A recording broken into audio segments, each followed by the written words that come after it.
The Raiden Shogun has been out for a week now, and I've been spending my time testing her out with different teams and builds. She's the third Archon that's become playable, and she fills the role as a burst or sub DPS if you want to call it that, providing the team with extra damage while off the field, and also being a great universal battery with her elemental burst. In this video, I'll be going over her abilities, talents, artifacts, artifact sets, and her weapons. One thing you should know is that she is one of the hardest characters to balance in terms of stats, and she can do tons of damage with high investment. What I mean is that it's very easy for a character like Xiao or Ganyu to do okay damage when you give them the right pieces. But their damage output with the right talent and artifact investment can be insane if you give them enough of your time. The same goes with Raiden Shogun and her potential in the late game. Only through eternity are you closest to the heavenly principles.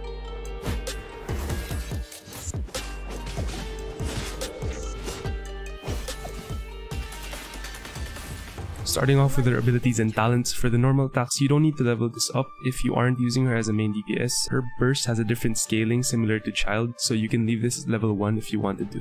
As for her elemental skill Transcendence Baleful Omen, this skill grants nearby party members the Eye of Stormy Judgment. The eye has two parts to it. The first part is when characters with this buff attack or deal damage to opponents, the eye will unleash a coordinated attack dealing AoE electro damage at the opponent's position. So this works with not just your active character's normal attacks but also with any damage dealing ability. The second part is that this skill grants your characters an elemental burst damage increase based on the burst's energy cost. Basically, a 40 cost burst would gain a smaller damage boost compared to an 80 burst cost or higher. Keep in mind that this skill does work with the Raiden Shogun herself, so make sure you use this skill sometime before your elemental burst.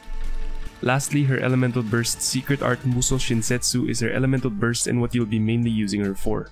I want to make it simple because the in-game description might confuse some people. So when you use A's elemental burst, she goes into the Muso Ishin state, where she pulls out her sword for 7 seconds, infusing it with electro damage. While in this state, she's resistant to stagger, as if you were protected by a Zhongli shield, and her attacks will generate energy for the rest of your party.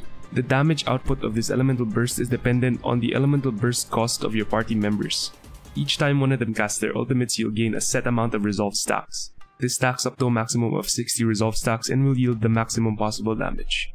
Wishes Outnumbered is her first ascension passive, and this passive makes it so each time any of your party members receives elemental particles, you will gain 2 resolve stacks. Her fourth ascension passive, Enlightened One, gives her 2 things. First, she gets a 0.4 electro damage bonus per 1% energy recharge above 100%, similar to how Mono works, and also 0.6% greater energy restoration from her Muso Ishin state per 1% above 100% energy recharge. This is what makes a great battery for your entire team, and also someone who can deal massive amounts of burst damage when built correctly. All Preserver is her utility passive, and it's a little bonus, giving you a little bit of a Mora discount when ascending swords and polearms. For her constellations, her C1 Ominous Inscription gives you more resolve stacks per elemental burst. This is very good in helping you get max resolve stacks in a single rotation, especially if one of your members is an electro unit like Kujo Sara. Her C2 Steelbreaker makes it so she ignores 60% of opponent's defense while she's in her Muso Ishin state. This is honestly her best constellation and a very busted one if you ask me. If you're going for constellations, this would be a solid stopping point for you. C3 and C5, like every other character, gives your elemental burst and elemental skill 3 free levels.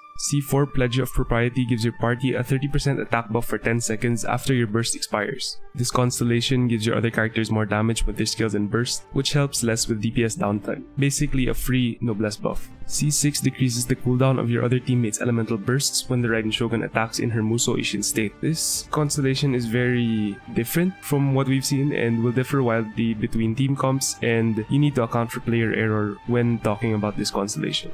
So overall, as for her constellations, A is a very front-loaded character, which means that her first few constellations are great, and if you're a whale, there's no need to go for more than C2 or C3, I think is a really good stopping point.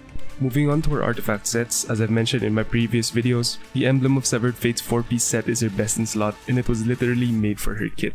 It synergizes too well with her talents and playstyle that you shouldn't really be using anything else. If you're still in the process of farming even just usable artifacts, the 2-piece Thundering Fury and 2-piece of either Noblesse, Gladiators, Shimenawas, or even the Emblem set will be an okay substitute while farming. However, you want to switch her over to the 4-piece Emblem set ASAP. The 4-piece Tenacity will also work for a low investment build, as you'll have the Millilith set effect at 100% uptime with her elemental skill because it does last for 25 seconds. However, I feel like this is a waste of what she is capable of when built optimally. For artifact main stats, starting with the sands, you will want either an attack or energy recharge sands. A is the first character with a 90 cost elemental burst, so use an energy recharge if you're struggling to burst consistently with her. An attack sands on the other hand would net you more damage with similar substats, but if you cannot burst consistently, go with the energy recharge sands. Another good rule of thumb is to use an attack sands if you're using an energy recharge weapon like the catch or the Favonius lance, and use an energy recharge sand if you're using a non-energy recharge weapon, for example the Deathmatch, Staff of Homa, and other weapons. Basically, an attack sands will help you do more damage, and an energy recharge one would help get her burst off more consistently. Side note, if you're using the Engulfing Lightning, an energy recharge sands would still be the best option because it does give you more attack and more burst damage. As for the goblet, this table by ZЛNTO shows which one to choose depending on the main stat of your sands.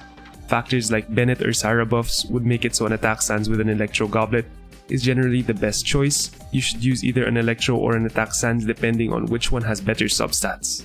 Try to aim for over 200% energy recharge while trying to balance your artifact stats. Lastly, for the weapons, her uncontested best in slot will be the Engulfing Lightning, as this is the weapon tailor-made for her kit, followed by the Staff of Homa and the Jade Spear in most situations. Generally, the 5-star weapons will be better than any of your 4-stars, except the Skyward Spine because it does fall behind the Catch R5 just by a little bit, about 2%. For 4-star weapons, the Catch is your best option, but if you still don't have it because you have a life and don't want to fish, the Deathmatch is a suitable substitute for now, and the Favonius lance is usable. So I think that's it for this part of the video. I will be uploading a second part where I'm gonna show off my favorite themes. There are a few that I'm really excited to show because I really like them. These will cover her main DPS or sub DPS options. Also, I feel like I needed to make this video because I did make that video a couple weeks ago about pre-farming for her. This just feels like a good end to that journey. So if you guys enjoyed it, please leave a like, sub if you want to, leave a comment. See you guys in the next video. Peace.